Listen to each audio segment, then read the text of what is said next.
Christmas Eve had always been bittersweet for me. At 65, a holiday came with its share of memories, some bright with laughter, others shadowed by loss. That evening, I'd bundled up against the biting wind and headed to the bank ATM down the street. The neighborhood wasn't what it used to be, but I still believed in the good of people. After all, wasn't Christmas about hope and redemption? The streets were eerily quiet, the kind of silence that makes you pull your coat a little tighter and walk a little faster. I wasn't scared, though. I'd seen enough in my life not to let fear own me. My faith had always been my anchor. As I approached the ATM, I whispered a silent prayer. The machine's glow lit up the cold night as I slipped my card in and typed my PIN. Just then, a shadow loomed behind me. A young man's voice cut through the quiet. "Don't turn around. Just hand over your wallet, and nobody gets hurt." His voice was sharp, trembling. I could feel his desperation. Slowly, I raised my hands, my heart steady, though my pulse quickened. "Son," I said, my voice calm yet firm. "Do you know who you're talking to?" A harsh laugh followed. "Lady, I don't care who you are. Just give me the money." But I wasn't about to let fear dictate this moment. This wasn't just about me. It was about him too, and something told me this boy had a story, one I might understand better than he realized. I turned, ever so slowly, to face him. What I saw confirmed my instincts, a young black man, no older than 20, shaking as he held a knife. His eyes betrayed the same mix of fear and anger I'd seen a lifetime ago, staring back at me in a mirror during my darkest days. "Put that thing away," I said, locking eyes with him. "It's Christmas Eve, and you don't want to do this." For a moment, the world froze, and I saw a crack in his tough exterior. But what happened next was a turning point neither of us could have expected. The young man's grip on the knife tightened, but his eyes faltered. He shifted his weight uneasily, glancing up and down the empty street as if to reassure himself that no one else was watching. "Lady, I don't want to hurt you," he muttered, his voice shaking. "Just give me what's in your wallet, and I'll leave you alone." I studied him closely, taking in the threadbare hoodie, scuffed sneakers, and the hollow look in his eyes that spoke of hunger not just for food, but for something deeper. "You don't want to do this, son," I said again, keeping my voice steady. "I know you don't. You don't know anything about me," he snapped, his voice rising in frustration. The knife wavered in his hand, betraying his nerves. I took a step back, not in fear, but to give him space to breathe. "Maybe not," I admitted. "But I've been where you are. Angry, desperate, feeling like the world stacked against me. Trust me, I know." For a moment, his mask slipped. The tough exterior cracked just enough for me to glimpse the boy beneath the man he was trying to be. His eyes narrowed. "What are you, some kind of shrink?" I smiled faintly. "No. Just a woman who's seen enough Christmases to know this isn't the way you want this one to go." "What's your name?" He hesitated, then barked, "Why does that matter?" "Because I'm not giving you my money without knowing who I'm helping." The question seemed to catch him off guard. He blinked, then shifted on his feet. "It's Derek," he mumbled. "Not that it matters." "It matters, Derek," I said gently. "Now, here's the deal. You put that knife away, and we'll talk. No cops, no trouble. Just talk." He looked at me like I was crazy. "Lady, I'm not here to—" "I mean it," I interrupted. "You think this is going to end well for you? You think taking what little I have will solve whatever's got you out here tonight?" His jaw tightened, but the knife slowly lowered. He didn't let go of it, though. "Not yet. You don't understand," he said, his voice breaking. "I've got nothing. No family, no job, nothing. I've been sleeping in a shelter for weeks. It's Christmas, and I've got nobody." His words hit me like a punch to the gut. The truth in them was raw, unfiltered. I thought of my own Christmases long ago, when my family had been torn apart by prejudice and poverty, and I'd felt just as lost. "I understand more than you think, Derek," I said softly. "But this? This isn't the answer. You're better than this." He scoffed, looking away. "You don't know that." "I do," I said firmly. "Because I've seen men like you rise above worse. And because I believe in second chances." "Do you?" His shoulders slumped, the weight of his despair bearing down on him. For a long moment, he said nothing, just stared at the ground. Then, with a shaky hand, he slipped the knife into his pocket. I let out a breath I hadn't realized I was holding. "That's better," I said, offering him a small smile. "Now, let's figure this out together. You said you've got nobody. What about your parents? Friends?" Derek shook his head. "My mom's gone. Cancer. Dad's in prison. And my friends, they're either locked up or worse. I'm just trying to survive." The honesty in his voice was heartbreaking. I reached into my bag, pulling out the $60 I'd just withdrawn. "Here," I said, holding it out to him. "It's not much, but it's enough for a meal and a warm bed tonight." He stared at the money like it was a lifeline, but he didn't take it. "Why are you doing this?" he asked, his voice thick with emotion. "Because someone once did the same for me," I said.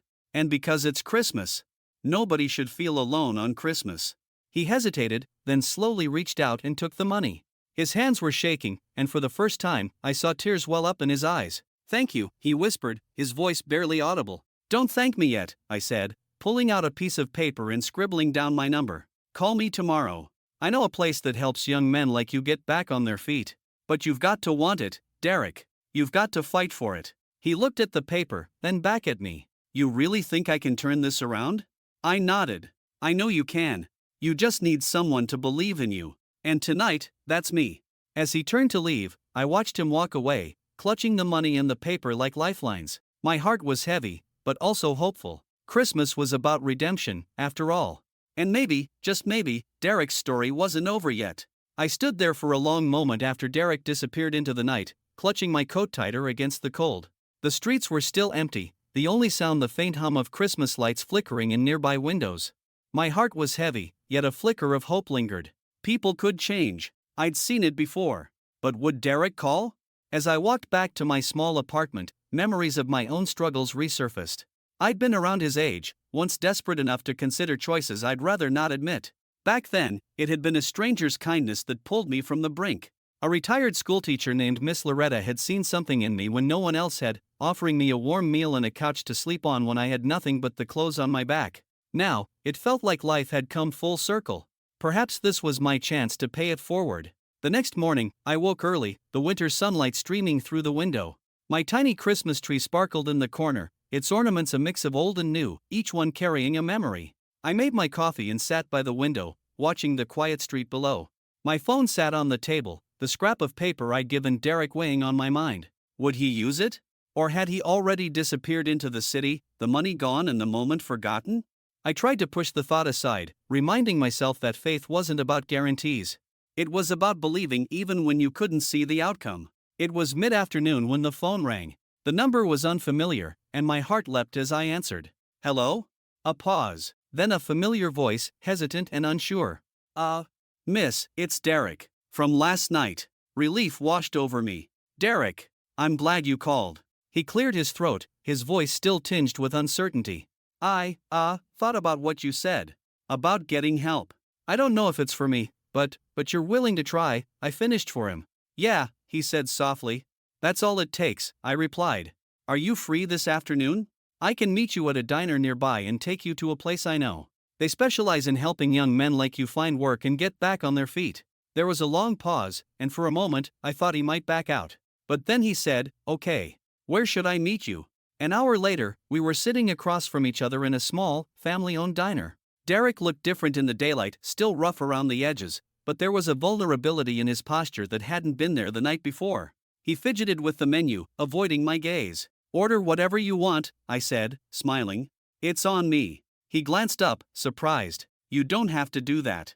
"I know," I replied. "But I want to. Consider it a Christmas gift." After some coaxing, he settled on a plate of pancakes and eggs. As we waited for our food, I leaned forward, resting my hands on the table. "So, Derek," I began, "tell me about you. What do you want out of life?" He shrugged, looking uncomfortable. "I don't know. Never really thought about it. I've just been trying to get by." "Getting by isn't the same as living," I said gently. "There's got to be something you're good at. Something you enjoy." He hesitated, then muttered, "I used to like fixing things. Cars, mostly. My uncle ran a shop, and he let me help out when I was a kid." I smiled. "That's a good start. You know, places like the one I'm taking you to offer training programs. You could turn that into a career." He looked skeptical. "You really think someone like me could make it?" "I know you can," I said firmly. "You just need the right support." Our food arrived, and as we ate, I shared bits of my own story, the struggles I'd faced, the mistakes I'd made, and the people who had helped me find my way. Derek listened intently, his guarded expression softening. After the meal, we walked together to a community center a few blocks away. The place was bustling with activity, a haven for those in need. I introduced Derek to Mr. Thompson, the program director, who greeted him warmly and explained the resources they offered: job training, counseling, even temporary housing. As Derek filled out the paperwork, I stood back, watching him. He still had a long road ahead, but he'd taken the first step, and that was what mattered. Before I left, I placed a hand on his shoulder. "Remember, Derek," I said, "you're not alone. If you ever need someone to talk to, you know how to reach me." He looked up, his eyes filled with a mix of gratitude and determination. "Thank you," he said quietly. I nodded, my heart swelling with hope. This Christmas, the gift wasn't just for Derek, it was for me too. Christmas Day dawned clear and cold, the streets lined with a fresh dusting of snow. I spent the morning reflecting on the events of the past 2 days, grateful that Derek had taken the first step toward changing his life. After breakfast, I decided to call the community center to check in on him. When I reached Mr. Thompson, his tone was upbeat. "Derek showed up this morning," he said. "He's been talking with one of our counselors, and they're making plans for him to join the vocational training program." "You did a good thing, Miss Evelyn." A sense of relief flooded me, and I thanked him. Yet, as I hung up the phone, a nagging thought lingered in the back of my mind. Derek's desperation and anger had been palpable when I met him. It wasn't just about being broke or homeless. Something deeper was eating at him, something he hadn't yet revealed. I shrugged it off. Healing took time, and Derek's journey had only just begun. Later that afternoon, I bundled up to take a walk. The streets were quiet, with most families gathered inside for Christmas dinners. As I passed the diner where I'd first met Derek in the daylight, I noticed a group of boys loitering near the corner, their laughter sharp and mocking. I stopped when I heard one of them say, "Derek's gonna regret messing with us. He thinks he can just walk away? We'll see about that." The name jolted me, and I froze. There was no mistaking it, they were talking about him. I stepped closer, keeping to the shadows, straining to catch their words. "Yeah," another boy sneered. "Nobody bails on the crew. Not without paying up." Crew. My stomach sank as realization hit me. Derek hadn't just been desperate, he'd been trapped. These boys weren't just idle troublemakers, they were part of something larger, and Derek had been in deeper than I'd imagined. Fear prickled my skin as I hurried away, my mind racing. If Derek had left a gang or some criminal operation, his decision to change his life wouldn't go unchallenged. These boys weren't going to let him walk away easily. I debated what to do. Calling the police seemed like an obvious choice, but what if that only made things worse for Derek? He'd trusted me, and I didn't want to betray that trust. Instead, I decided to visit the community center again and warn Mr. Thompson. When I arrived, the warmth of the bustling center was a sharp contrast to the chill outside.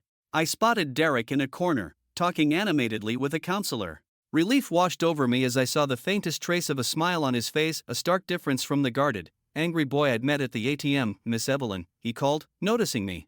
He jogged over, his expression open and hopeful. "I was just telling them about you. How you're the reason I'm here." I smiled, but the weight of what I'd overheard earlier pressed down on me. "I'm so proud of you, Derek," I said. "But can we talk for a moment? Privately?" His brow furrowed, but he nodded. We stepped into an empty hallway, the distant hum of voices fading as the door clicked shut behind us. "What's wrong?" he asked, his tone wary. "I overheard something on my way here," I began cautiously. "Some boys on the corner, they were talking about you, saying you owed them something." "Derek, are you in trouble?" His face paled, and his shoulders tensed. For a long moment, he said nothing, just stared at the floor.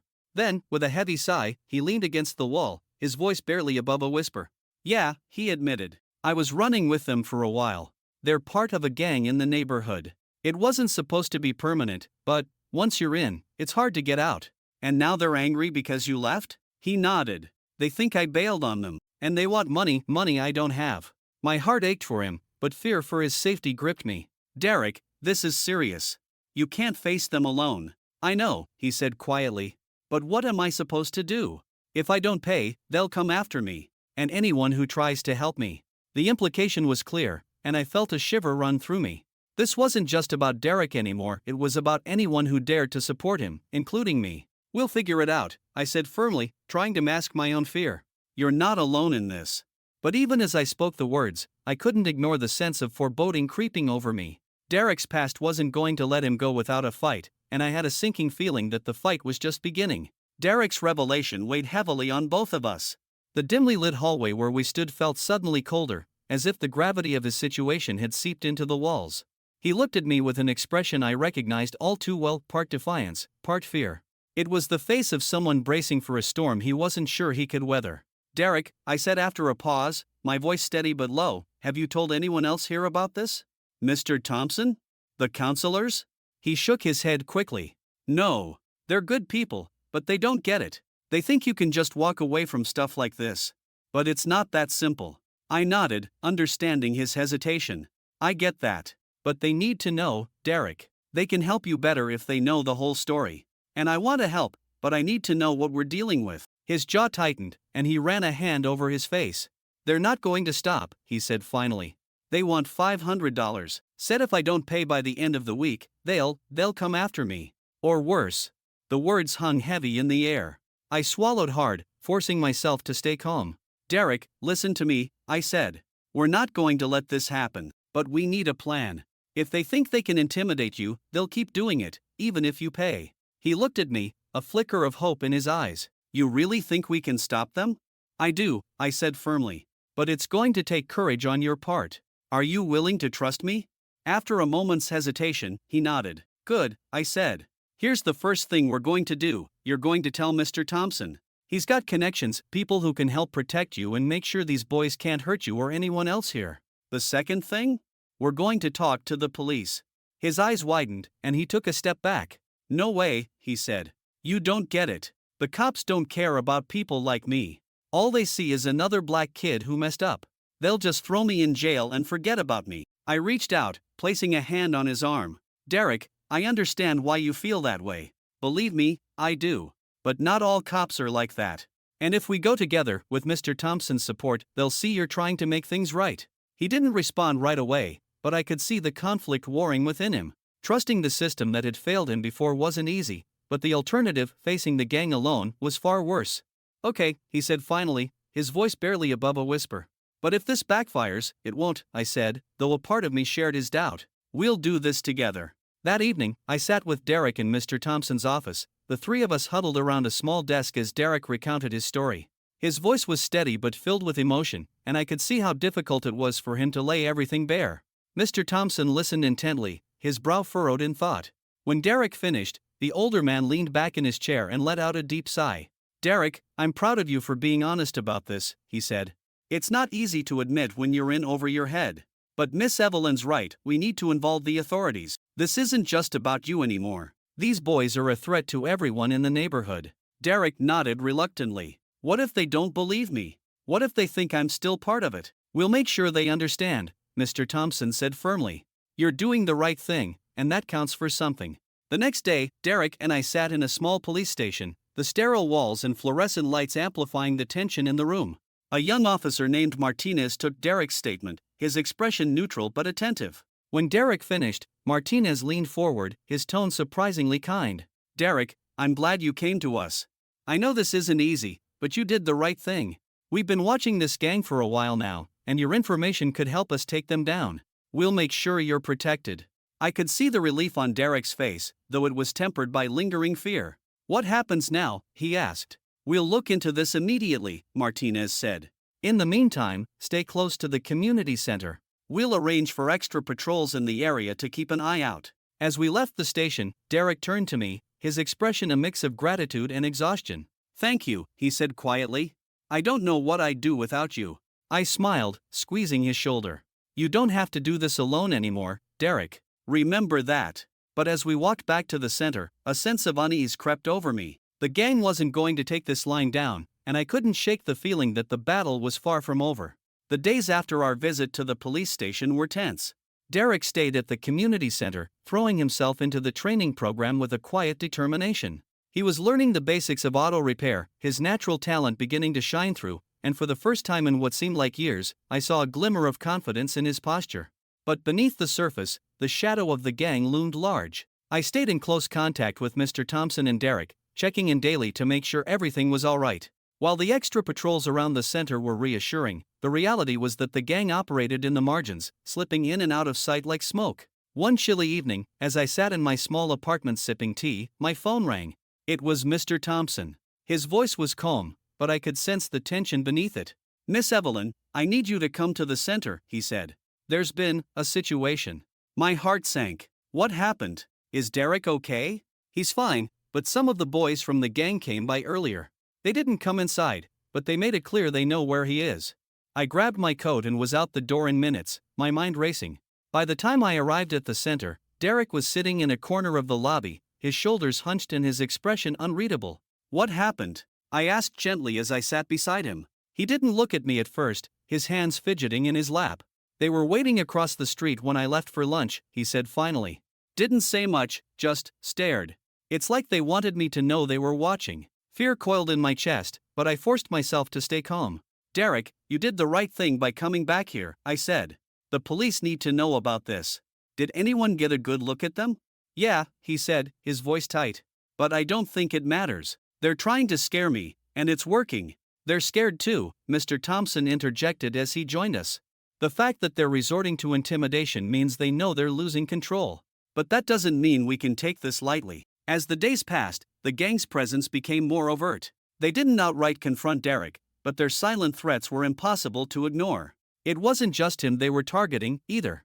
One afternoon, I found a threatening note tucked under my apartment door. Stay out of this, old lady. This isn't your fight. My hands trembled as I read the words, but anger quickly replaced my fear. How dare they think they could intimidate me? I folded the note and placed it in my pocket, determined to show it to the police later. At the same time, I couldn't help but wonder if my involvement was putting Derek in more danger. The last thing I wanted was for my efforts to backfire, but backing down wasn't an option. Derek needed someone in his corner, and I wasn't about to abandon him now. Meanwhile, a subplot emerged as Derek began connecting with another young man at the community center, a counselor in training named Marcus. In his mid-20s, Marcus had a calm, steady presence and a story not unlike Derek's. He'd grown up in the same neighborhood and had once been tangled in the same gang. Marcus made it out, Derek told me one evening. If he can do it, maybe I can too. The two of them started spending more time together, and I could see Marcus becoming a mentor of sorts. He was patient but firm, challenging Derek to confront his fears and focus on his goals. You've got the skills, Derek, Marcus said one afternoon as they worked on an old engine in the center's workshop. But you've got to believe in yourself. That's half the battle. Derek nodded, his expression thoughtful. I'm trying. It's just hard to see past all the stuff I've done. Marcus clapped him on the shoulder. We've all got a past. What matters is what you do now.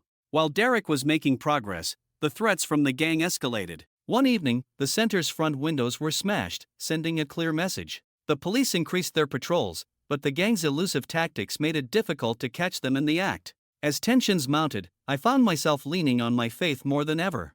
Every night, I prayed for Derek's safety, for strength, and for guidance. I knew this fight wasn't just about him, it was about breaking the cycle of fear and violence that had gripped so many in our community. One night, as I sat in my apartment staring at the note from the gang, a new idea took root. Maybe the answer wasn't just in relying on the police or the center. Maybe the community itself needed to step up. The next morning, I approached Mr. Thompson with my plan, a neighborhood meeting to address the gang's influence and build support for Derek and others like him. It won't be easy, he said, stroking his chin thoughtfully, but it might be what we need. People need to see that they're not alone in this.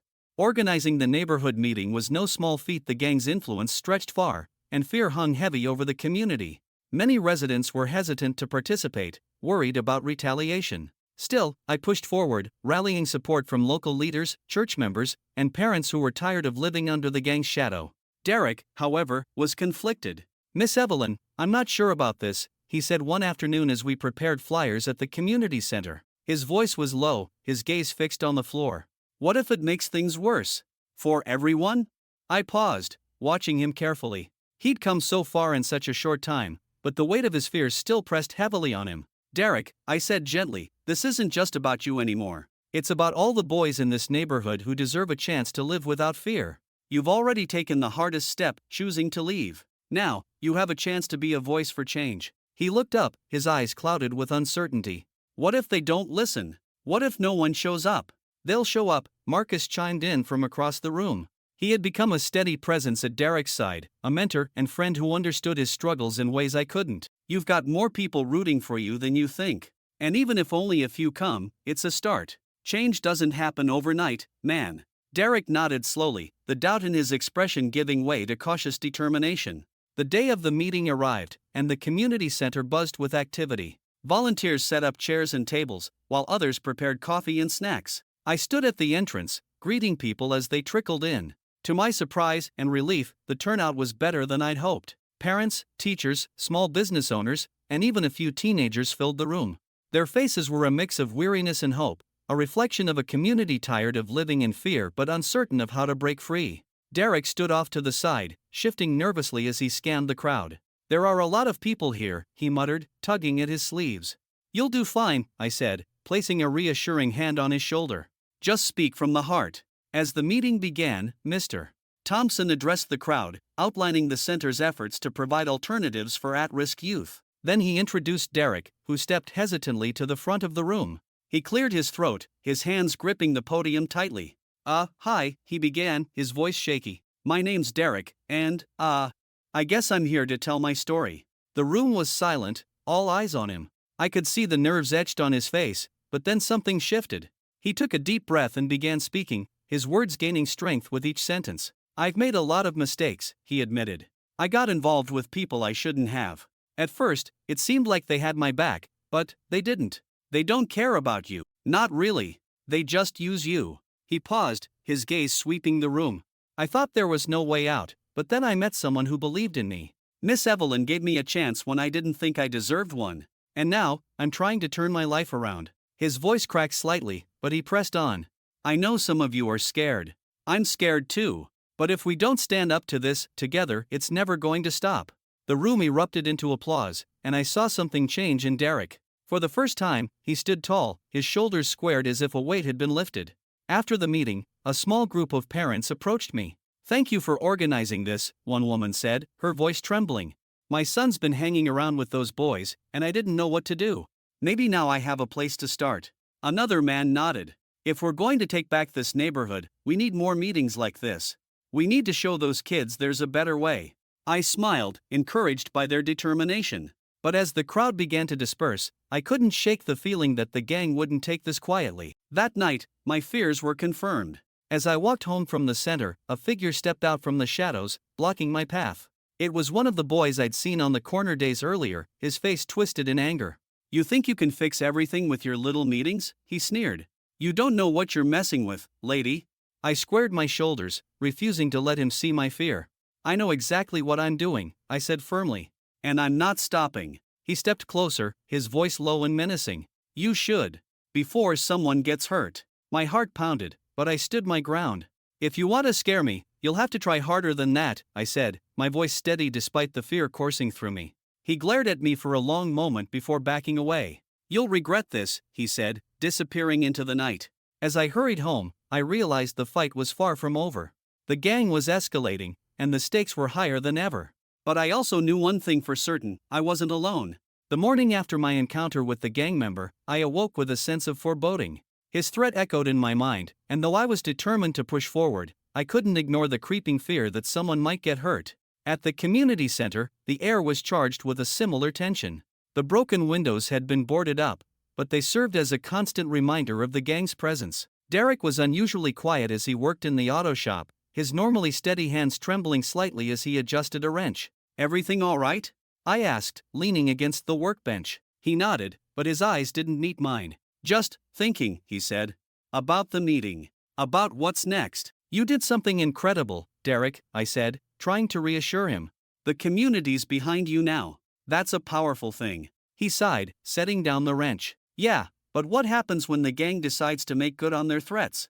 What if someone gets hurt because of me?" Before I could respond, Marcus appeared in the doorway, his face serious. "You two might want to come to the office," he said. "We've got a situation." In Mr. Thompson's office, a small group had gathered around a laptop. On the screen was a shaky video, clearly filmed on a phone, showing a group of boys, some of them gang members, spray painting threats on the walls of the community center. "You see this?" Marcus said, pointing to the screen. "They posted it online last night. It's a warning, plain and simple." The camera zoomed in on the graffiti, the words scrawled in bright red paint: "Snitches get stitches." Derek paled, his hands clenching into fists. "They're talking about me," he said. "Not just you, mister," Thompson replied gravely. "They're trying to intimidate everyone here." I felt a surge of anger as I watched the video. The gang wasn't just lashing out, they were escalating, using fear to maintain their grip on the neighborhood. But something about the video caught my attention. "Wait," I said, pointing to one of the boys in the background. "Do you see that? He's holding a phone. Whoever filmed this might still have it." Marcus nodded, his mind clearly working through the possibilities. "If we can find out who filmed it, we might be able to get more information. The police could use it to press charges." But how do we figure out who it is? Derek asked. Mr. Thompson leaned forward, steepling his fingers. We've got a few kids who've been on the fence about leaving the gang. Maybe one of them will talk. That afternoon, Marcus and I met with one of those kids, a wiry teenager named Andre who had been hanging around the community center more frequently since the meeting. He was skittish, his eyes darting nervously as we spoke. I don't want any trouble, he said, shifting from foot to foot. I'm just trying to stay out of the way. Andre, we're not here to cause trouble, Marcus said gently. We're here to help. But we need your help too. You know what's going on out there. People are scared, and the gang is using that fear to keep control. Andre hesitated, glancing toward the door as if he expected someone to burst in at any moment. They don't like people talking, he muttered. They don't have to know it was you, I said, my voice calm but firm. We just need to know who filmed that video. If we can figure that out, the police can do the rest. For a moment, I thought he might bolt. But then he let out a long sigh, his shoulders slumping. It was Trey, he said quietly. He's always the one filming stuff. He thinks it makes him some kind of director or something. Trey? Marcus asked, his tone sharp. Are you sure? Andre nodded. Yeah. He's got this old phone with a cracked screen. It's practically glued to his hand. Armed with this new information, we went to the police. Officer Martinez was optimistic, saying they'd keep an eye out for Trey and his phone. If we can get the device and find the original video, it'll help us build a stronger case, he explained. But while the police worked their angle, the gang's presence grew more aggressive. Flyers for the next neighborhood meeting were ripped down almost as soon as we put them up. Volunteers reported being followed home, their cars keyed or tires slashed. The fear in the community was palpable, but so was the determination. Parents began organizing watch groups to patrol the streets, and local businesses offered their spaces for safe meetings. Meanwhile, Derek was struggling. Despite the support he'd received, the pressure of being the gang's primary target was wearing on him. I don't know if I can keep doing this, he admitted one night as we walked to his temporary housing. Every time I step outside, I feel like I'm being watched. What if they go after you? Or Marcus? Or someone else at the center? I stopped, placing a hand on his arm. Derek, you're not responsible for their actions. They're scared because you're doing the right thing, and they know it. That's why they're lashing out. But they don't get to win. Not this time. He nodded, though the doubt in his eyes lingered. Late that night, there was a breakthrough. Officer Martinez called to tell me they detained Trey and recovered his phone. The video was damning. Not only did it confirm the gang's involvement in the graffiti, but it also included snippets of conversations that hinted at larger operations. We're closing in on them, Martinez said. But this might make them desperate. Be careful. His warning stayed with me as I hung up the phone. The gang was cornered, and cornered animals were always the most dangerous. The breakthrough with Trey's phone sent ripples through the community. The evidence it provided was enough for the police to begin mounting a case against the gang's leadership. Officer Martinez assured us that arrests were imminent, but his cautionary words lingered. The gang, now desperate, would likely retaliate. At the community center, the mood was a mix of hope and trepidation. Derek, despite his fears, had thrown himself into his training, focusing on the mechanics course with a determination that surprised even him. Marcus was a constant source of support, often staying late to mentor him and some of the other young men who had begun trickling into the center, drawn by Derek's example. One evening, as the workshop emptied out, I found Derek sitting alone, wiping grease from his hands. He seemed lost in thought, his brow furrowed. Penny for your thoughts? I asked, sitting down beside him. He glanced at me, a small smile tugging at the corner of his mouth. Just thinking about how different things are now, he said. A month ago, I didn't think I'd make it to Christmas. Now, I'm actually starting to believe I might have a future. You do, Derek, I said firmly. And it's not just for you. The boys who are watching you, seeing you turn your life around, they're starting to believe they can too. He nodded, his expression thoughtful. Marcus said something earlier. He said I've got a chance to be a leader. That maybe I could use what I've been through to help other kids like me. You think that's true? I do, I said. You've already started. Look at Andre, he's here because you gave him a reason to believe there's another way. Derek's face lit up slightly, a flicker of pride breaking through the shadows of doubt. It feels good, he admitted. But it's scary too. I keep wondering, what if I mess up? What if I can't handle it? Everyone feels that way, I said. The trick is not letting the fear stop you. You've already proven you're stronger than you think. Meanwhile, the gang's intimidation tactics continued to escalate. Flyers were torn down, threatening messages appeared on social media, and rumors swirled about a retaliation plan. The community was on edge, but the solidarity that had emerged after the first meeting was undeniable. Parents were more vigilant, teens began showing up at the center seeking alternatives, and local business owners started openly supporting the center's initiatives.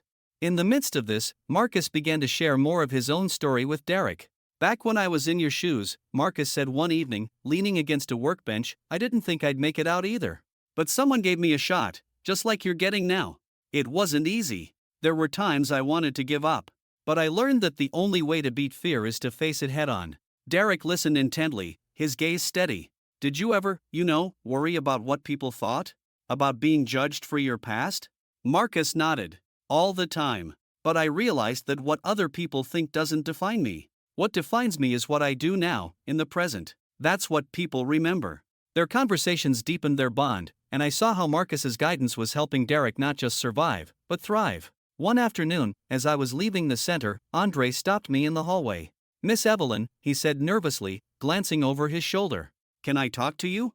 "Of course," I said, leading him to a quiet corner. He hesitated, wringing his hands. "I heard something," he said finally.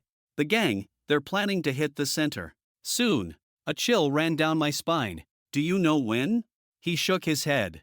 "No, but they're mad about the video. They think it's Derek's fault. They're saying they're going to make an example of him." My heart pounded as I processed his words. "Andre, thank you for telling me," I said, keeping my voice calm. "You did the right thing." "What are we gonna do?" he asked, his voice trembling. "We'll handle it," I said firmly. "You don't need to worry about that. Just stay safe, okay?"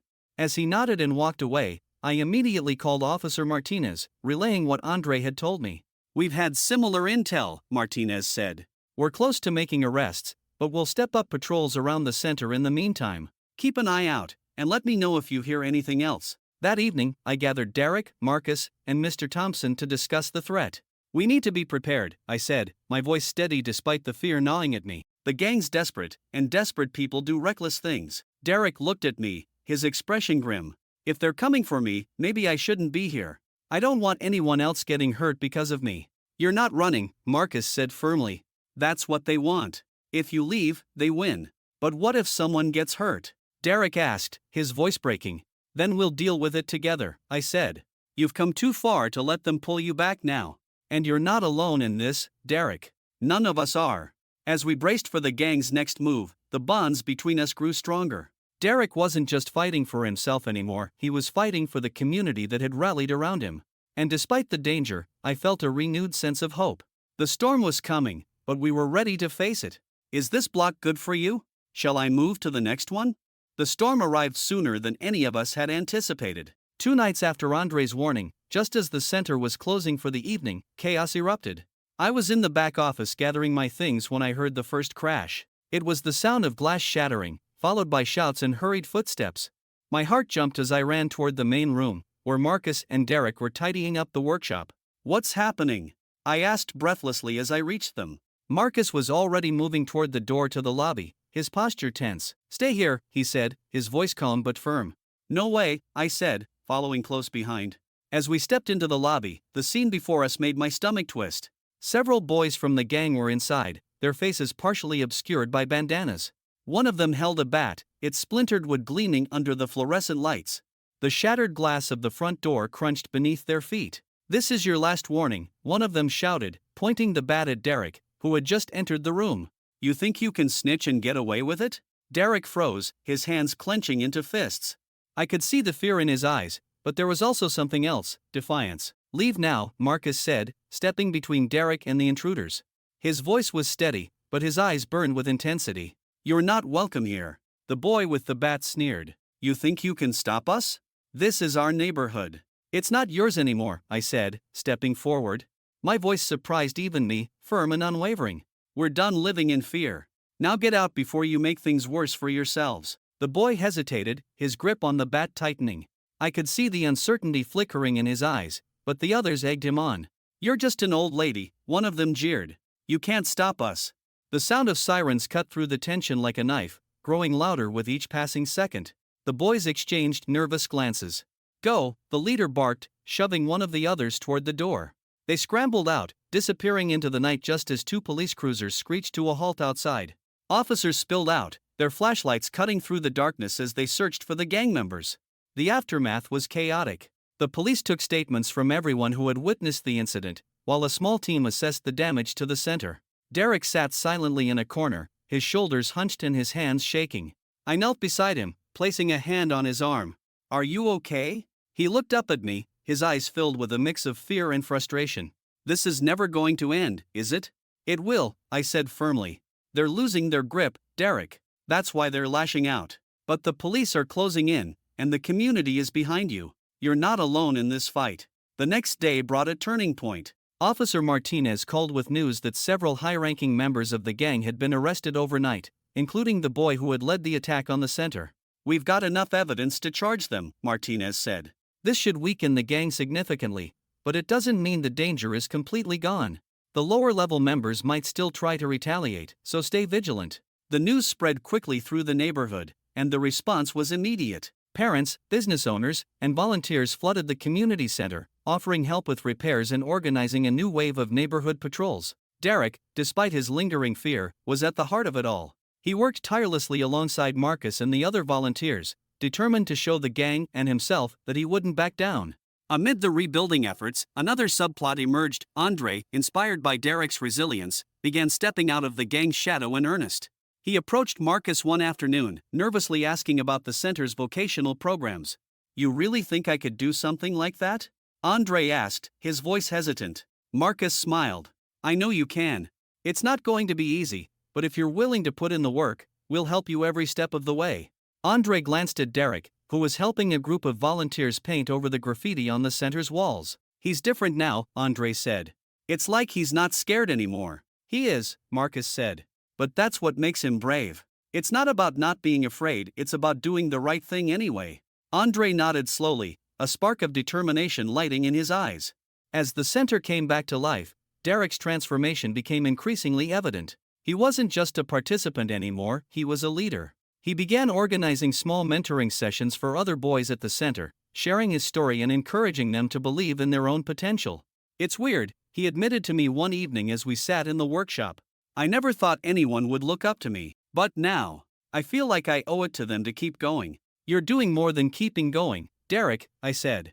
"You're inspiring people. You're proving that change is possible." But even as hope grew, the tension remained. The gang's grip on the neighborhood had weakened, but it wasn't gone. And deep down, I knew that the fight wasn't over yet. The stage was set for a final confrontation, one that would test Derek's courage, the community's resolve, and my own faith in the power of redemption. The following week felt like the calm before the storm.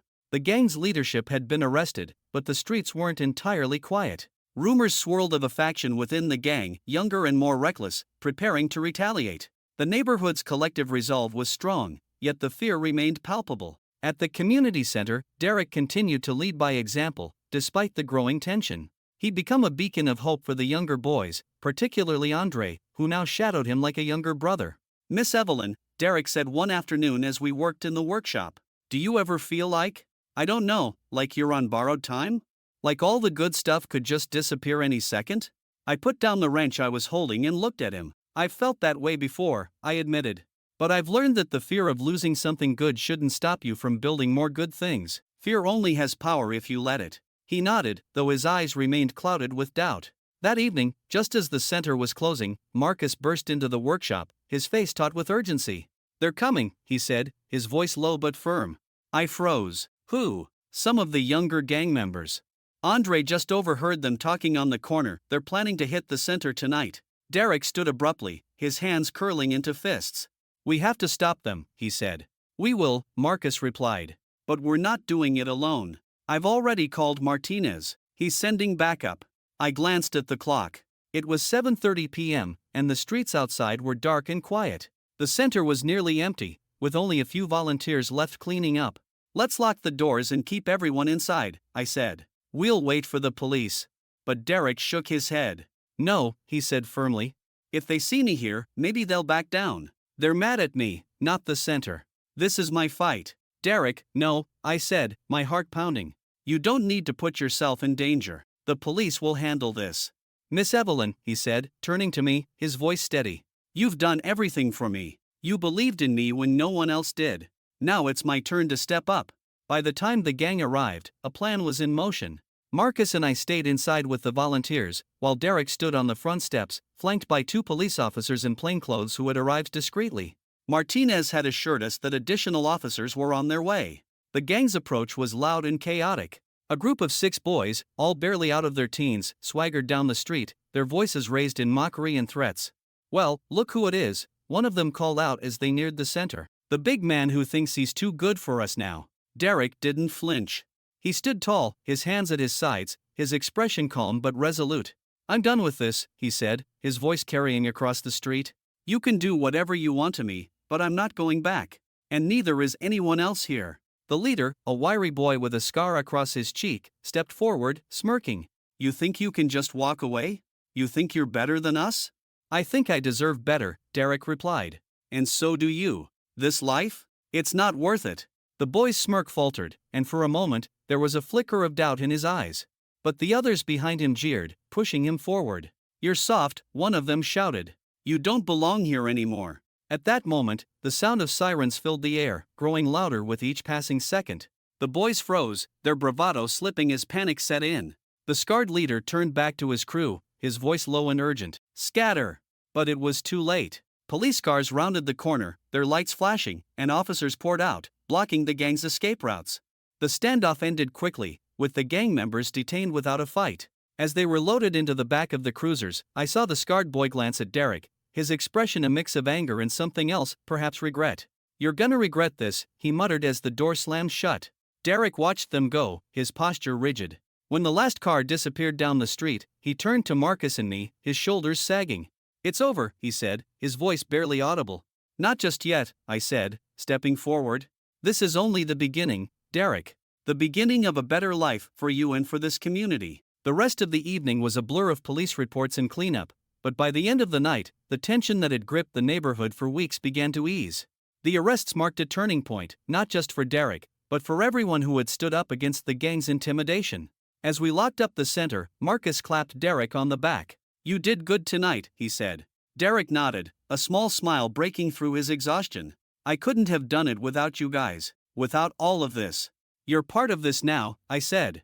"And you've proven that you're stronger than anything they can throw at you." As we walked into the quiet night, I felt a profound sense of pride, not just for Derek, but for the entire community. The fight wasn't over, but together, we'd shown that fear didn't have to win.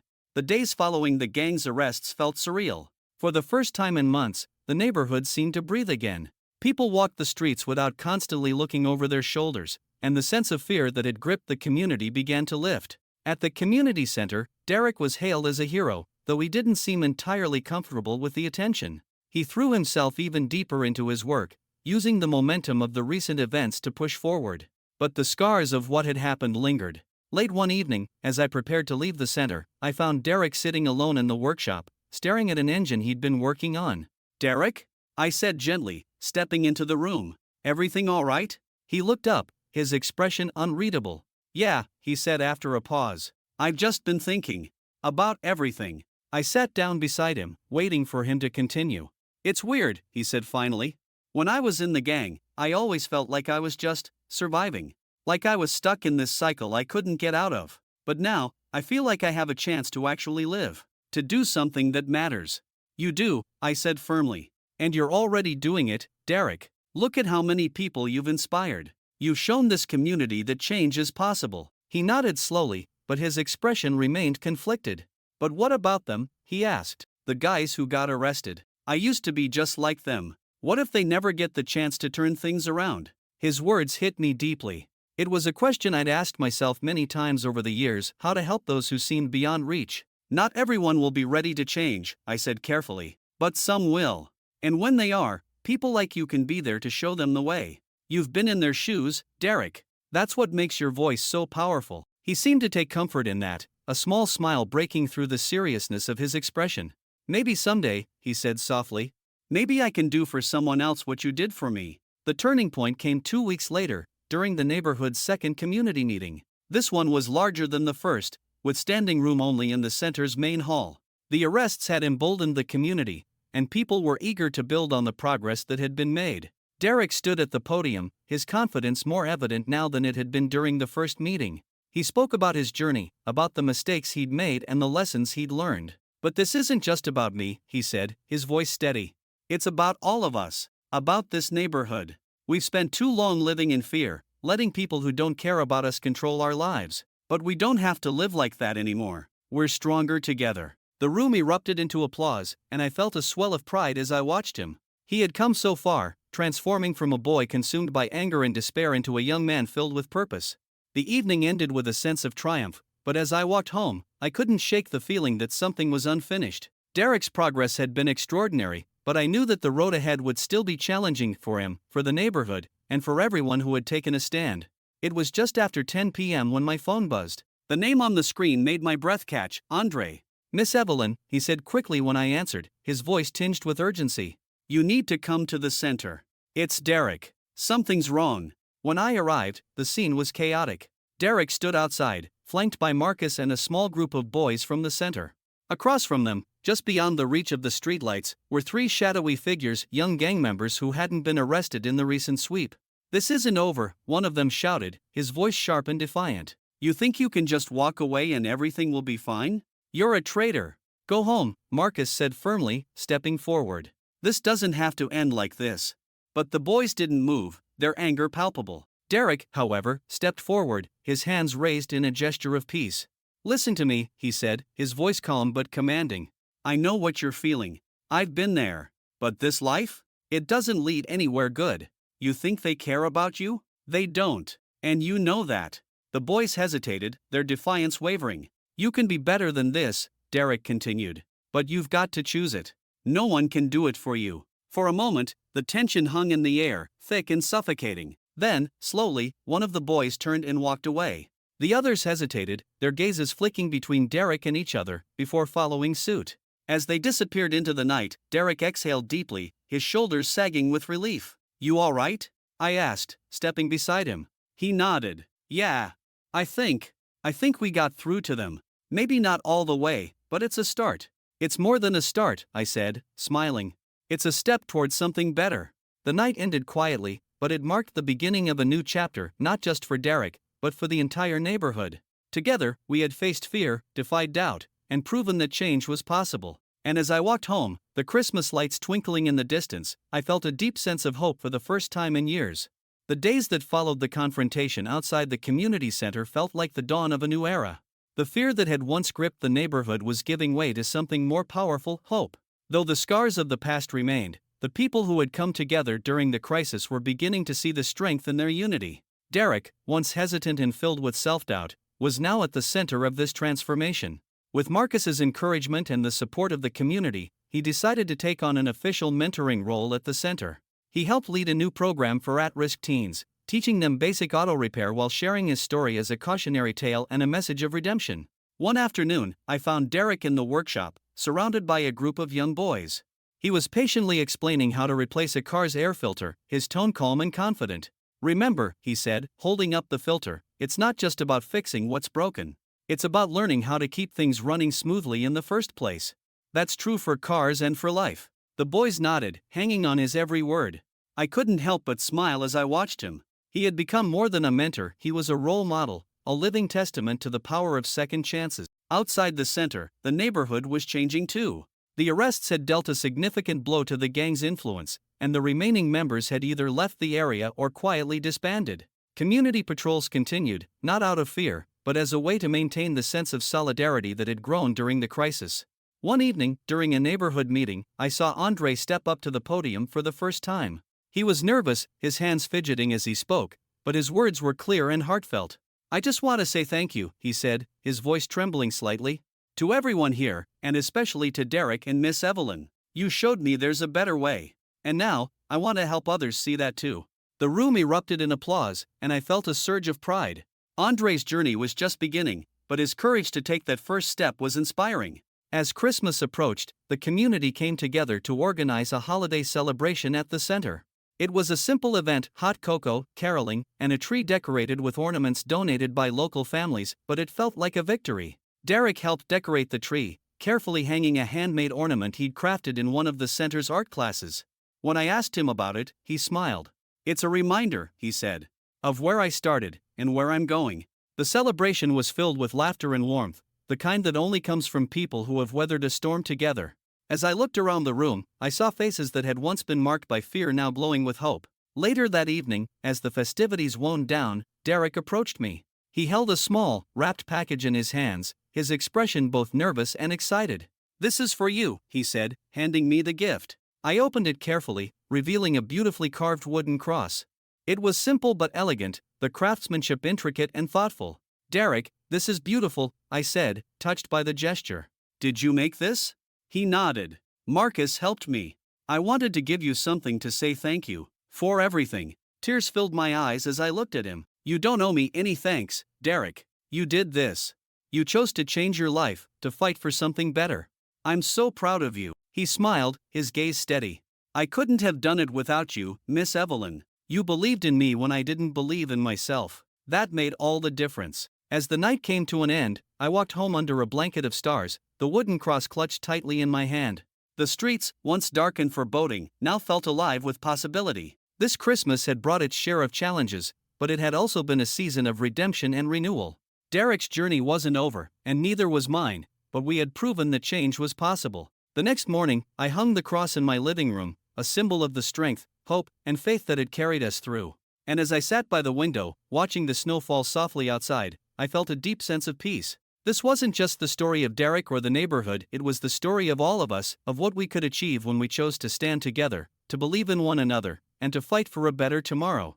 Thank you for joining me on this journey of hope and redemption.